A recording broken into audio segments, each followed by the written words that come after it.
Live from the University of Alabama with special guests, feature stories, and a comprehensive look at Alabama's upcoming game. This is Crimson Tide Kickoff, brought to you by Ziegler Meats.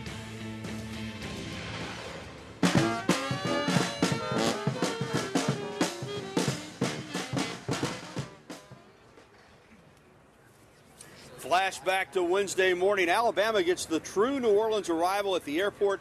The Crimson Tide is in town for its fourth straight semifinals appearance, set to take on Clemson for the third straight year. Tonight at 7:45 inside the Mercedes-Benz Superdome. And good morning, everybody. That's where we're at, right here inside the Superdome for the Sugar Bowl edition of Crimson Tide Kickoff, presented this week by Ziegler Meats. Ziegler, season to please. Now, I'll be with you for the next hour as we break down the bowl week festivities and analyze this matchup against the consensus #1 team in the country, the Clemson Tigers. It's a growing rivalry, obviously, between these two teams with a lot on the line, but Alabama is just focused on getting out of here tonight with a win.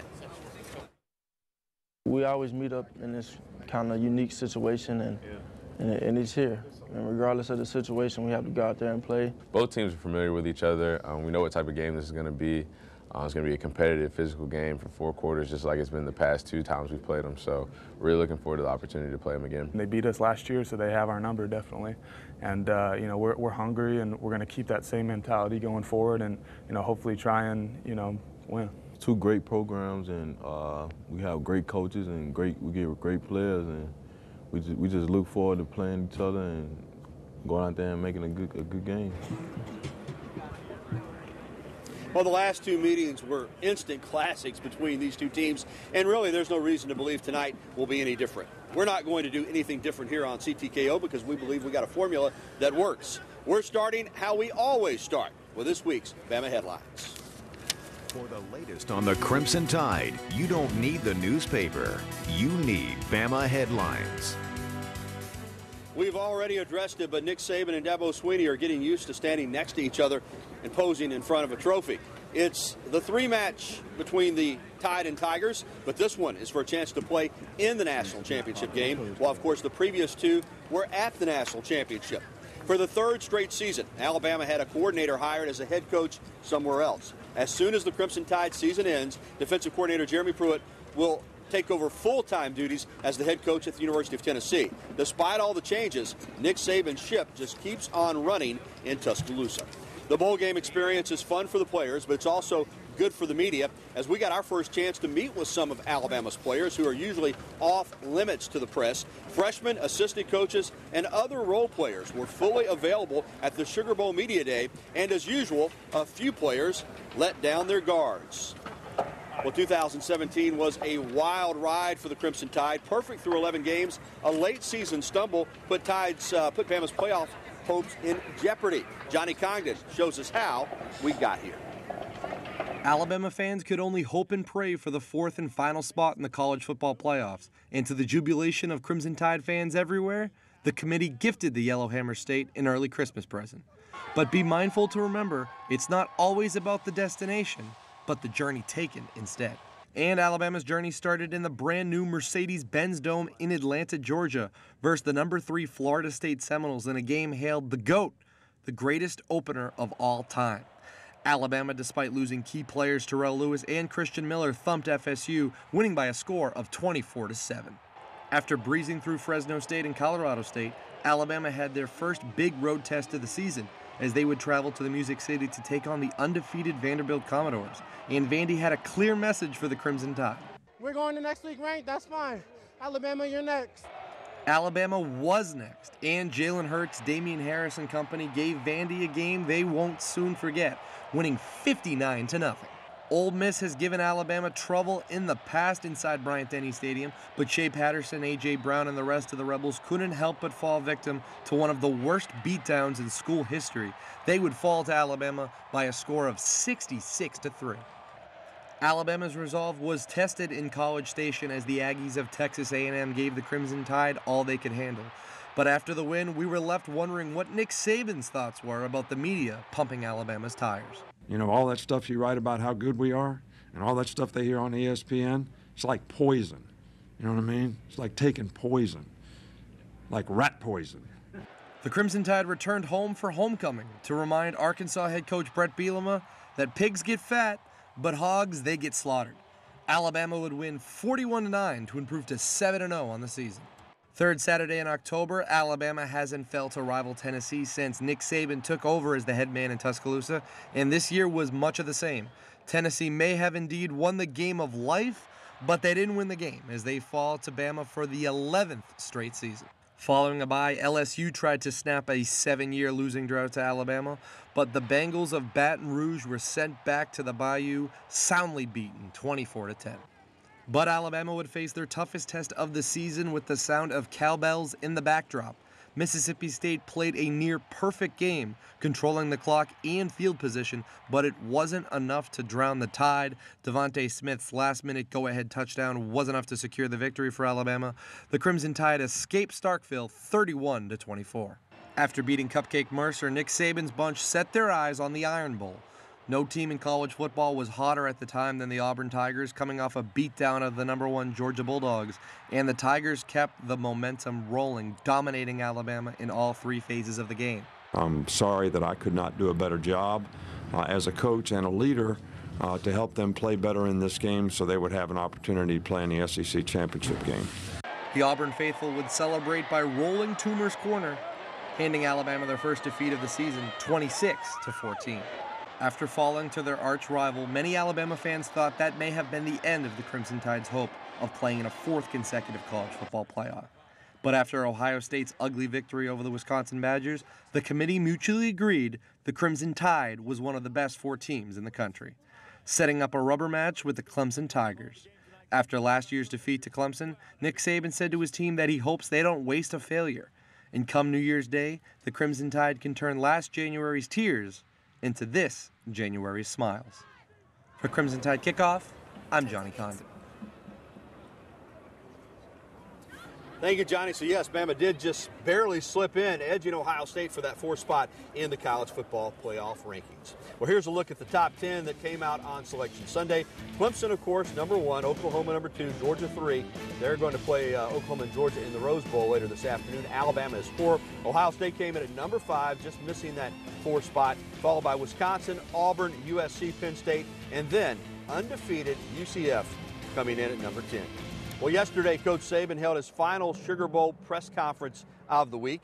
In this week's Coach Talk, presented by Barkley Buick GMC Cadillac, Saban acknowledges the growing rivalry between Clemson and Alabama.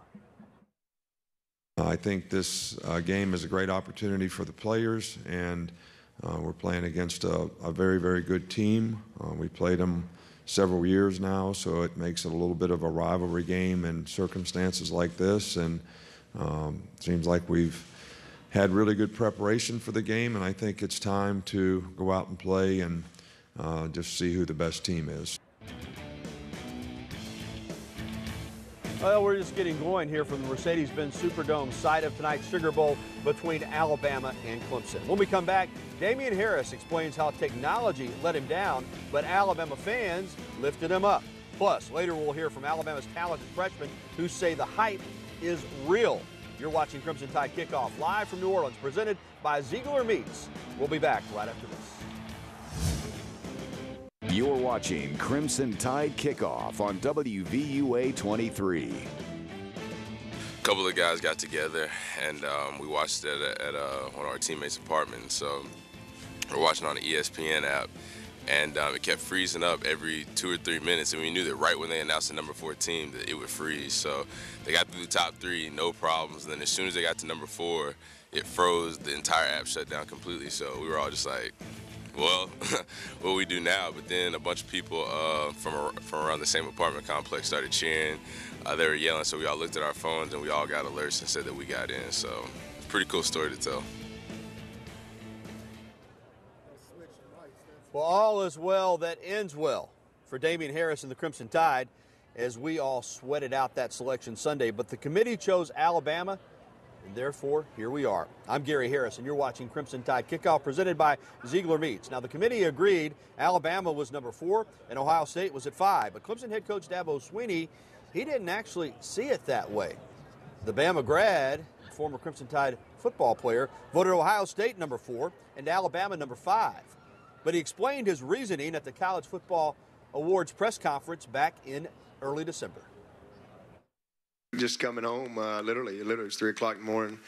Like, oh man, I got to do this poll, and looking at it, and they won 11 games. Alabama won 11 games. They won the Big Ten championship, and it's a different. Obviously, the committee has a lot of things to look at and a lot of data, and they're going to pick the 4 best teams however they see it, and at that moment, that's the way I voted. But they're all great teams, man. Okay, we'll go back in the middle. He was just respecting his alma mater, that's all. I'm trying to get rid of him. I can't get rid of him. Can't shake him. Well, the reason Alabama had to sit on pins and needles in regards to the college football playoff selections was because of its last game loss in the regular season at Auburn. The Tigers finished off the Tide 26-14 at Jordan-Hare Stadium, but wasn't Alabama only out of SEC championship contention? They were out of the college football playoff for the moment. But now they're in, and the Alabama players are using the Iron Bowl loss as a positive. We don't really focus on negatives, we look ahead, the past is the past, we want to move forward and do what we can do now to be as successful as we can. After that game, we took the lessons. We lost the game, but we just took those lessons and now we've been applying them since then. We had a lot of people hurt. We weren't, we fought hard, but we could have did things differently to win the game. Alabama's Minkah Fitzpatrick certainly had an eventful month in December, that's for sure. It started in Atlanta at the College Football Awards show, where the versatile defensive back took home the Jim Thorpe Award as the nation's top DB, as well as the Bronco Nagurski Award as the best overall defensive player in the country. He was also one of 6 Alabama players to make an All-American list. It was a blessing just to have the opportunity just to travel all over the place and meet some people and just being honored. Even if I didn't win, just being a finalist for some of the awards was truly just an honor. And it's really cool just seeing my family, my team, and my hard work just pay off and get me in that position. Another big event that happened to Alabama in the month of December was Tennessee's hiring of Alabama defensive coordinator Jeremy Pruitt as the Vols' new head coach. Brandon Cameraman joins us with more on Alabama's coaching staff musical chairs. Gary, you think about the national championship 2 years ago, and I have some visuals here. It's my 4th grade art project.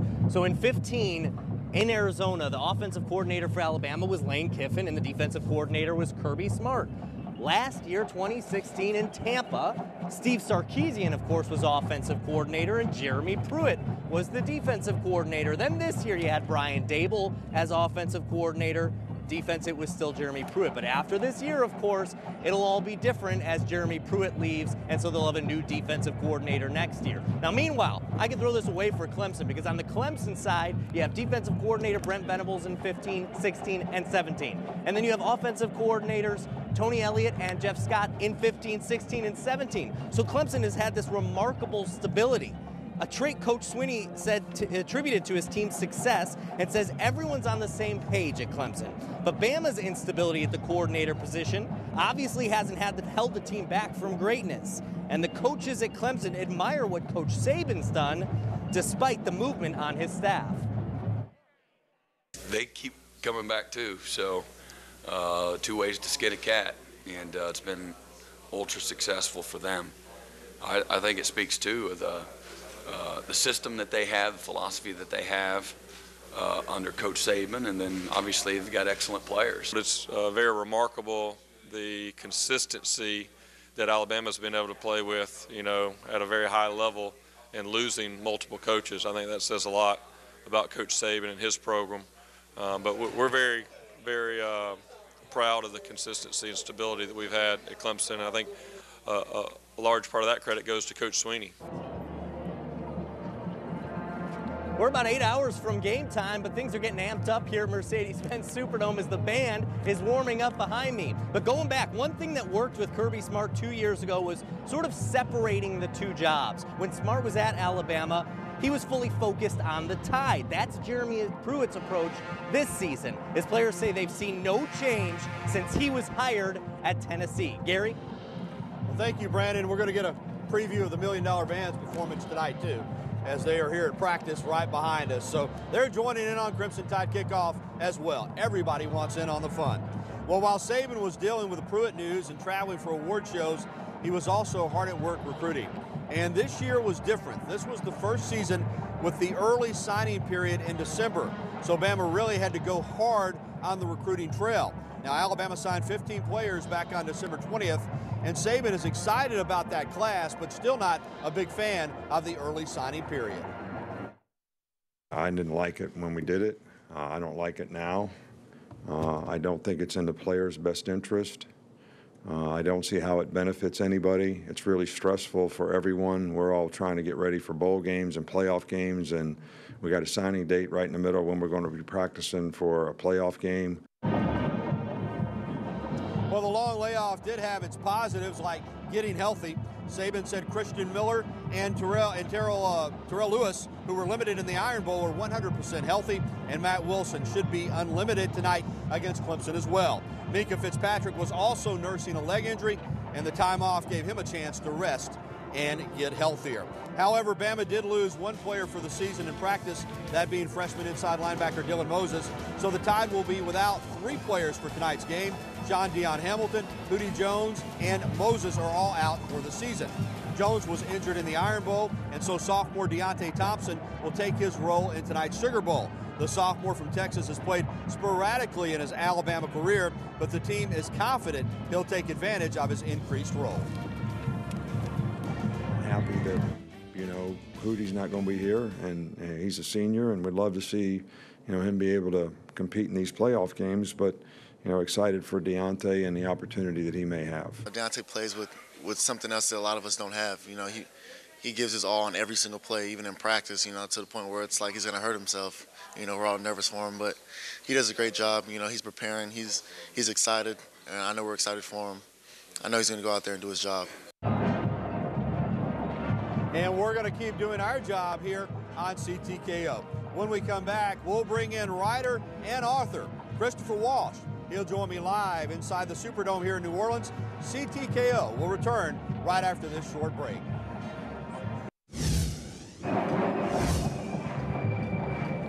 Well, tonight Alabama will make its 10th appearance at the Mercedes-Benz Superdome in New Orleans. The Tide was able to practice in the Dome throughout the week. Bama is winless in its last couple of games here inside the stadium. And welcome back to Crimson Tide Kickoff, presented by Ziegler Meats, Season to Please. I'm joined now by Christopher Walsh from SEC Country, also writer, author extraordinaire. I think you've authored over 20 books. 24. How many on Alabama alone? About a half. Good to see you, Chris. You too. All right. What a year. We go back a year ago to Tampa. Alabama has its 15-0 perfect season, snatched by Hunter Renfrow in the final seconds of the game. Right. But yet they're able to do what Alabama's been able to do so often. That's come right back this year and get into the college football playoff, even with a loss to Auburn. It's kind of been a unique season with Jalen Hurts getting criticized, a lot of people wanting to see Tua Tagovailoa, but here we are. Yeah. And Alabama controls its own destiny again. Yeah, and just like you said, it's been kind of a weird season, but it's also, it's been fun to watch these guys. And we've both been around a lot of teams, and we've seen like really great players come and go. And this team, it's kind of different because you as you get to know these players, this is a team full of a lot of just likable guys, like Damian Harris and Sean Dion Hamilton, even though he's still out. Levi Wallace, just wonderful stories across the board. No excuses, but the fact of the matter is there probably aren't many teams, if any other teams, that could have overcome a rash of injuries like Alabama's had at the linebacker position and still be here. Yeah, it's actually pretty similar to Penn State last year, and they had, I think, 4 linebackers got hurt. And Alabama's had, 7? Yeah. It's just been ridiculous, but, that team couldn't overcome it. They had the 2 losses, and they just missed the playoff, even though they still won their conference championship. So the fact that Alabama is here just after everything that's been through this year, it's been another remarkable season for Nick Saban. Chris, as you've documented this season, what do you make of the Jalen Hurts criticism and the fact that he's 24-2 as a starter, but he did lose to Auburn in the last game, and there are a lot of analysts saying that if he does not play better tonight, than he's played this season, there's no chance for Alabama in this game? I think it's a question more for next year. You know, it's you're talking about a 19-year-old quarterback, and the backup is a true freshman as well. One of them is an elite player more in the running game. One of them is probably going to be an elite player in the passing game. I think it's going to end up, you know, next year, I think Nick's going to kind of be looking at this like, okay, how are we going to handle this? And I'm sure he's going to have a good plan. But, you know, when you're talking after 12 games, after camps, Jalen is the leader of this team, and they're either going to win or they're going to lose with Jalen. I think the only way that Tua plays is either if there's a special package that they're going to surprise everyone with, which you never want to rule that kind of thing out. But I think the only other way outside of that is if Jalen has a lot of turnovers, and he hasn't done that all season. Just 15 seconds, but what's your feeling on tonight?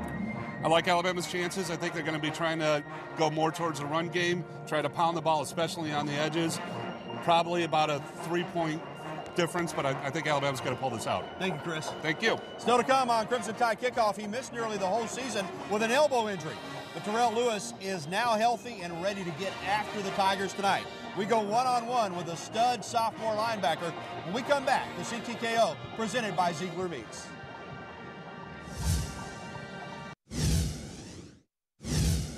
Welcome back to Crimson Tide Kickoff. I'm Brandon Cameron here with Terrell Lewis. And Terrell, it's been an interesting season for you. Just talk a little bit about what it was like sitting out and watching your team play for much of the season without you. It was mentally tough, but I mean, after I dealt with the fact that, okay, I'm out for the season, so they said, I just had to realize, okay, I can't mope around about that and, you know what I'm saying, sit back and be in depression and stuff like that. I just got to help my teammate as much as I can and just do what I can to help this team because they need me regardless of if I'm on the field or off. When they ruled you out for the season, did you think that you had a chance to come back?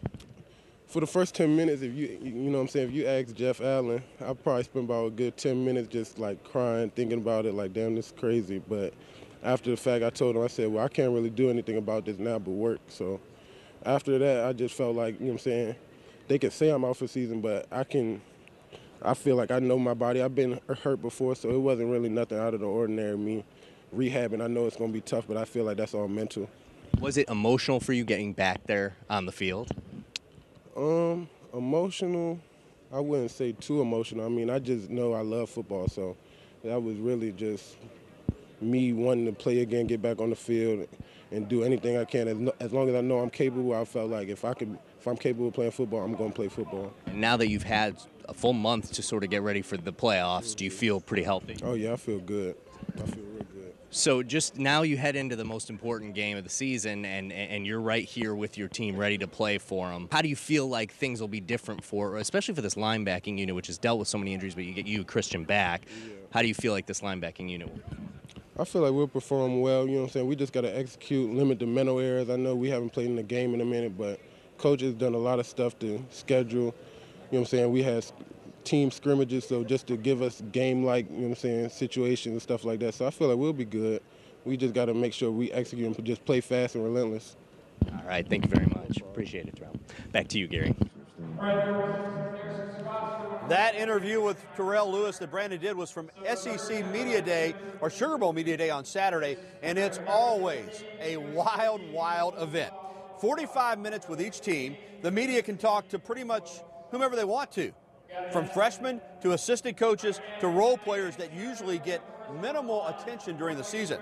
There's also typically a lot of fun and jokes at the media day, and Bethany Miller captured some of those moments for us here on CTKO. The 2018 Sugar Bowl Media Day, a time for jokes. What's Forrest Gump's password? One Forrest one. And a lot of laughs. The Alabama Crimson Tide, the first team to take on the media Saturday morning in the Mercedes-Benz Superdome. Even Jarius Robertson, the winner of the 2017 Jimmy V Award for Perseverance, got in on the interviewing action. My name is Jared. Your name is Hale. So I got a question. A lot of fun, a lot of laughs, but after the Tide rolled through, well, Clemson took it a lot more seriously. Why did the Clydesdale give the pony a glass of water? Because he was a little hoarse. You left first. I know why that was funny. Yeah. Apparently, it doesn't even matter who you play for. Every player seems to have a certain taste in TV shows. I would say The Office. The Office, probably. I'm in The Office right now. I didn't watch it for a while, and I kind of put it off and said people are dumb for watching it, but I'm into it right now. And while no Alabama player dared to take on an impression of Nick Saban, Clemson center Justin Falcinelli sure took on his head coach, Dabo Swinney. B stands for best. E for everyone knows Tyrone is going to be the best. And S for sure thing, Tyrone is going to do his best. T, Tyrone. Jarius also had a great deal of fun entertaining the Tigers. Help me up, I don't even play. And when asked who Jarius was rooting for between Alabama and Clemson, I ain't going for nobody. You're not going for anybody. Somebody's got to go to the national championship. That's on them. I'm not in that. In New Orleans for Crimson Tide Kickoff, I'm Bethany Miller. Thank you, Bethany. As we mentioned, Media Day also gave us the opportunity to talk to some of the Crimson Tide's freshmen. That's something we never get to do during the season. Now, Zach Tiger joins us with more on Alabama's young and talented freshman class. Zach? Gary, talented is probably a bit of an understatement. This freshman class has been downright outstanding, with several members becoming key contributors on offense, defense, and the special teams. Last year, they were highly touted recruits that were spread all across the country. This year, they're teammates, and while establishing themselves on the field, they've also established a very close bond. We kind of build relationships over recruiting, kind of making a recruiting class, but, just with us guys, we work hard, we kind of keep in touch, we all, talk to each other, so we kind of make each other work. We've all came here for the same reasons, play and compete at the highest level. We became really close, and those are my brothers, and we just all on the same mission, trying to complete the same thing. And see the field they have. 17 true freshmen have made their debut this season, the fourth most in the FBS, and many are key contributors. I think it's just exciting to be able to see that so many freshmen on our team are able to do those things. We have a lot of young cats that's here that's doing the best they can and improving as each an individual to make a team as a better group and a unit. It's pretty impressive, how all of our freshman class stepped up this season. It was like 17 or 18 of us got a chance to play. A lot of us did some good things.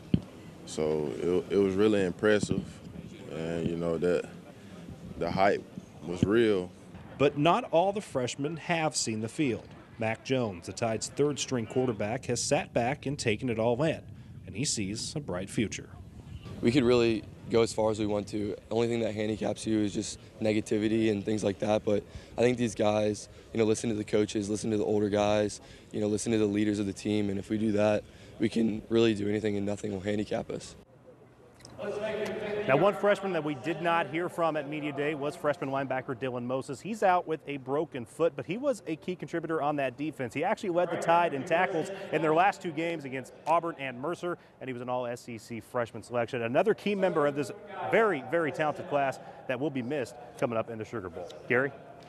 Thank you, Zach. And keep it tuned to WVUA 23. When we come back, it's a familiar opponent, but just how different is this Clemson team than the one led by Deshaun Watson to the national championship last season? We'll break it all down after a short timeout here on Crimson Tide Kickoff.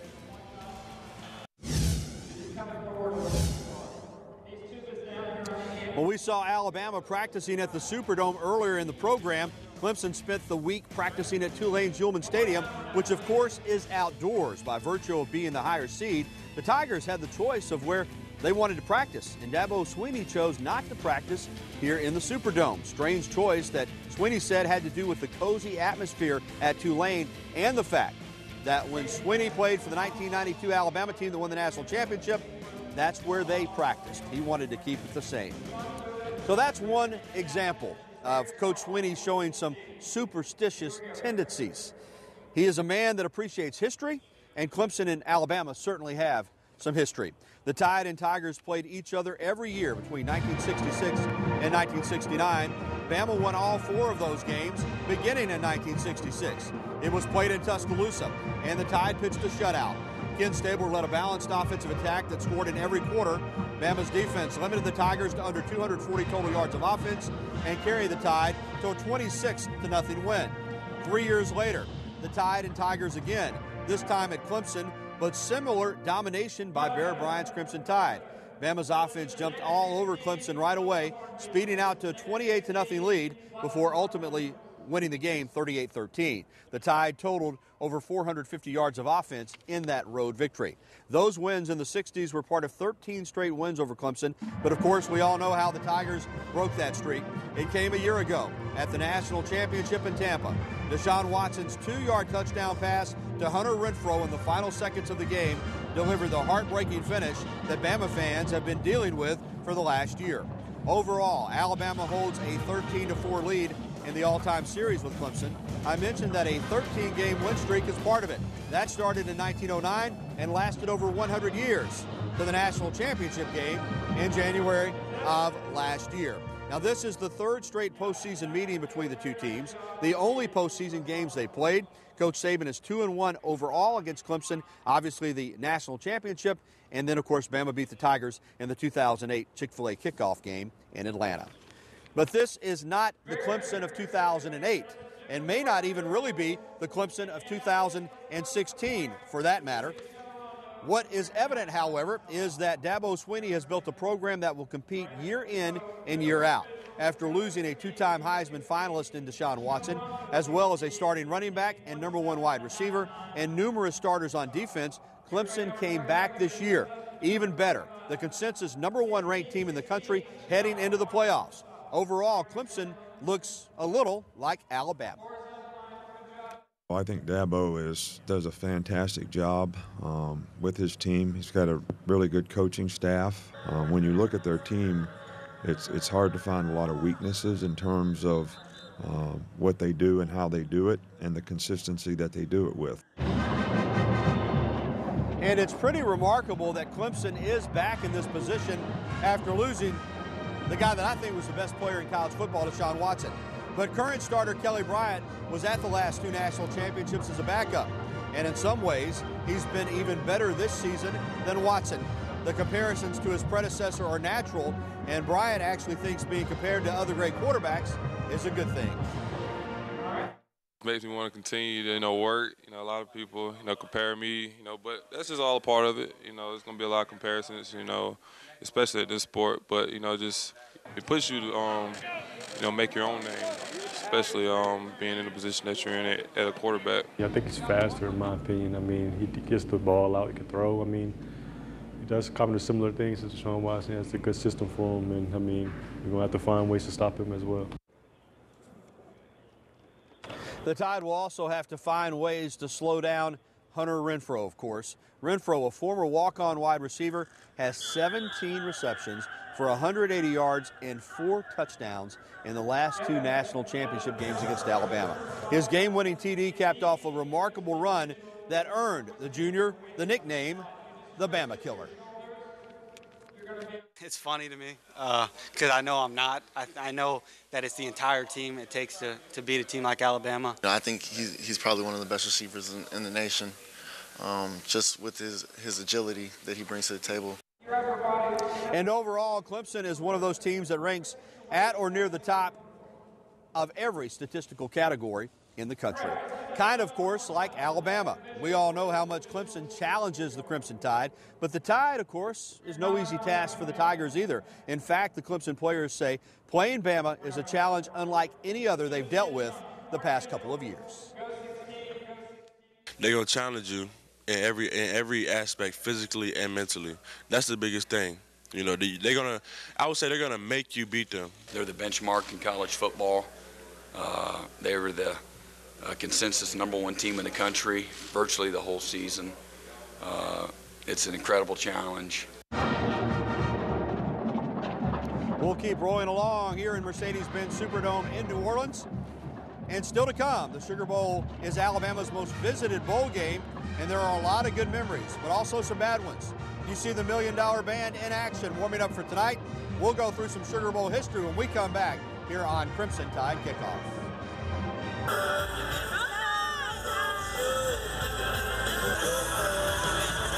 Yesterday, Alabama fans gathered in the French Quarter for the team pep rally. The $1 Million Band, the Crimson Tide cheerleaders, and even former Bama quarterback Greg McElroy. They were all in the Crescent City, leading Bama fans in cheers and plenty of Roll Tides. Now, the Sugar Bowl is always a great destination spot for Bama fans looking to travel to follow the team. And there were plenty of crimson and white fans wandering around New Orleans this weekend. Zach Tigert found some of them enjoying the bowl festivities in this week's Pepsi Fan Cam. Thanks, Gary. I'm with Wes and Kaylin. You guys are from Commerce, Georgia. Drove all the way down here to New Orleans for this game. Now, let's forget about the game for a second. Yeah. It's New Year's Eve weekend in New Orleans. Yep. How long you guys been here, and what are the plans? We actually just got here today. We stayed last night in Tuscaloosa because that's about halfway. And we're staying out tonight for New Year's Eve. We'll be here through Tuesday morning. So what's the bigger deal, the game or the festivities that go along with the Sugar Bowl? The game. For me, it is. The game is definitely the bigger festivity. But this is my fourth time in New Orleans. This is the first time she's ever been, though. Now, speaking of the game, are you guys sick of seeing Clemson? 3 years in a row now. No, I told her on the way down here, I said, you know, everybody always asks, how's Alabama going to be this year? And I'm like, I don't know. We may be terrible. We're probably still going to play Clemson when all's said and done. It seems it's been that way now for the past 3 years. So what's your score prediction? Obviously, Alabama took the first one in a close game, lost it last year in a close game. Another close game this time? I'm saying 34-24 Alabama. I don't really know. I'm just here to watch. It's along for the ride. All right. One last question. Can I get a big Roll Tide from you guys? Absolutely. Roll Tide. Back to you, Gary. Alabama and the Sugar Bowl certainly go together. The Crimson Tide has appeared in 15 Sugar Bowls, going all the way back to 1945. Coach Bryant coaching in 8 different Sugar Bowls, including 1967 against Nebraska. Bama scored the first 27 points of the game and ended up capping off a perfect season with a 34-7 win, the second most lopsided Sugar Bowl win in Crimson Tide history. The most lopsided one came in 1978. The first of 3 straight trips to New Orleans for Bryant's Crimson Tide. Ohio State was the punching bag in this game. Bama was in control from the start to the finish, rushing for 280 yards and forcing 5 turnovers in a convincing 35-6 win over Woody Hayes and the Bucks. Now, there have been some losses, too. Bama's just 8-7 all-time at the Sugar Bowl. The 8 wins, though, include 5 national championships. However, the Tide right now is on a losing streak in New Orleans, including the only other college football semifinal appearance here back in 2015 against Ohio State. Now, Bryant was 7-1 in his 8 Sugar Bowl appearances, and he was one of 3 former Crimson Tide members inducted into the inaugural Sugar Bowl Hall of Fame. Bryant is one of 12 inductees, including former Alabama great Major Ogilvie and head coach Gene Stallings. The honorees will be recognized on the field prior to tonight's game. And you also remember the food. It's really good here in New Orleans all the time, but also good here on Crimson Tide Kickoff Cooking, presented each and every week by Sanford Restaurant Equipment and Ziegler Meats. Welcome back to Kickoff Cooking. Debbie, what are we making today? We are making shortcut red beans and rice. Well, I like red beans and rice. I like shortcuts. Okay, we on to something. All right, let's get to cooking. We're going to make our red beans and rice in our stainless steel stock pot. Okay. And we have already browned some sausage, some Ziegler's Plantation smoked sausage. Okay. It's got a little heat to it, got a little spice to it. You know, smoky. I like it a little spicy. Mm-hmm. You know? And I'm going to add to your stock pot some chopped green peppers and some chopped onions. Yep, you're going to saute those up. And I'm going to add to that some garlic. And it's my cool tool for the week. That's my favorite tool. Now, exactly what is that? That's a garlic press. Sometimes when you just don't want to chop garlic and get it all over your hands, this cool tool right here will do it for you. So you just drop that garlic down in there, and when you press it, watch this.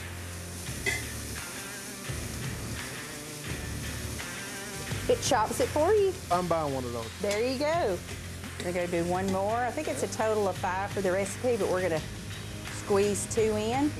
Well, while you saute those, I'm also going to seed and chop a jalapeno, give it a little heat flavor. And I'm going to use our grapefruit spoon. We've used these before, like I said. You don't want to get... That's another neat tool you got there. Oh, yeah, because you don't want to get these seeds in your food or on your hand. So I'm going to take the seeds right out. And I know I use a lot of big knives, but sometimes a little knife will do the job. So this little pair of knife is going to slice those up just right. Just want to put these in there for you. Ooh, it does smell good. It does. Those look pretty translucent. I'm feeling pretty good about it. We're gonna go ahead and add the sausages in that I browned a little earlier. All right. Man, that smells wonderful. This is where the shortcut part comes in. Okay. We're gonna add 2 cans of red beans. All right. And 2 cans of Creole style beans. To that, we're going to add 3 cups of chicken stock. All right. Now, is this your homemade stuff? No, this is store-bought. Oh, but it's a shortcut. It is a shortcut, Yeah, that's okay. right. I think that's gonna do it right there for us. Stir that in. And I would let this probably cook maybe 30 minutes or so, simmer on low, and it's gonna gel all those flavors together and make it seem like you cooked them all day when we know that we didn't. But we can lie about it. We can. It's gonna taste just as good. Yeah. Do you want to see what the finished product tastes like? That's why I'm here. That's why you're here. There you go.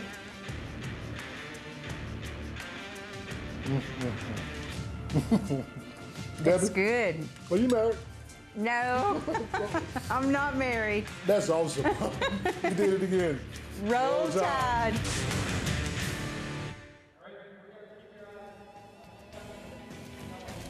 That always makes me hungry.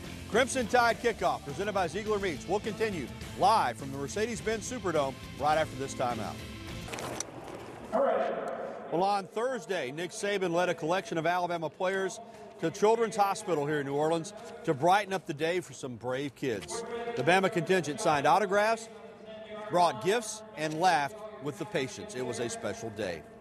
Well, the Sugar Bowl here in New Orleans has got a couple of head coaches that are battle-tested in this college football playoff, that's for sure, and Nick Saban and Dabo Swinney. But the Rose Bowl is set up quite a bit differently in terms of the head coaches. In the other semifinal, you have Kirby Smart, who's in his second year at Georgia, and for Oklahoma, Lincoln Riley is in his first season as the head coach of the Sooners after being the offensive coordinator under Bob Stoops. It's offense versus defense, as Oklahoma features Baker Mayfield and one of the nation's top scoring O's, and Georgia has one of the nation's best defenses. But one thing is pretty clear. Any of the 4 semifinal teams is capable of winning the championship. But which 2 teams will meet in Atlanta? Let's bring Brandon Cameraman in with this week's social media poll of the week. Thanks, Gary. Well, Alabama, Georgia, Clemson, Oklahoma. By the end of the night, we will know what the finals matchup will be. But fans on Twitter, they weighed in on how they think things will play out this evening. SEC voters overwhelmingly predict an Alabama-Georgia national championship. 6 out of 10 voters say the Tide and Bulldogs will battle in Atlanta, while just under 30% of voters think Oklahoma will win the Rose Bowl and take on Alabama. Only 12% of voters think Clemson will be in the Natty, and about evenly split on which team from the Rose Bowl will play the Tigers. Well, we're winding down here on Crimson Tide Kickoff, but don't go anywhere. We're going to have our wild predictions of the week. You're watching CTKO on WVUA 23. We'll be right back.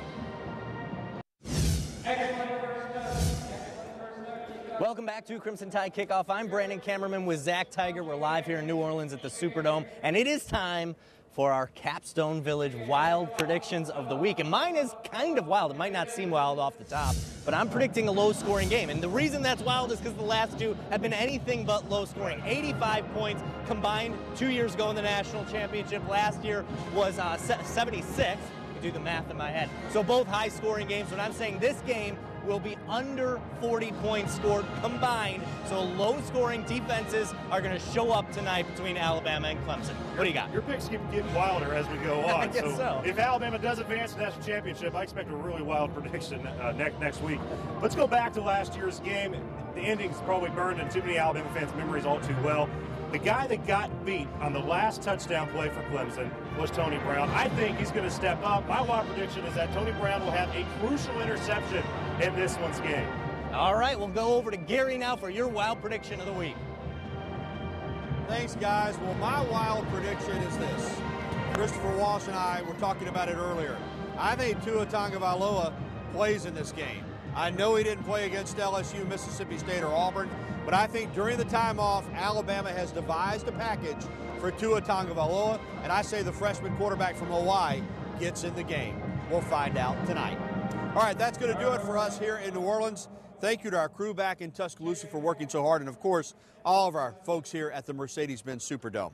Thank you for tuning in to the Sugar Bowl edition of Crimson Tide Kickoff. If you missed any of today's telecast, it will re-air tonight prior to the game at 6 p.m. So tell your friends if they didn't catch it live this morning, they can catch it tonight at 6 p.m. here on WVUA 23. I'm Gary Harris, wishing you a great New Year's. Enjoy all the football games, particularly the Sugar Bowl tonight, and roll Tide. Have a great day.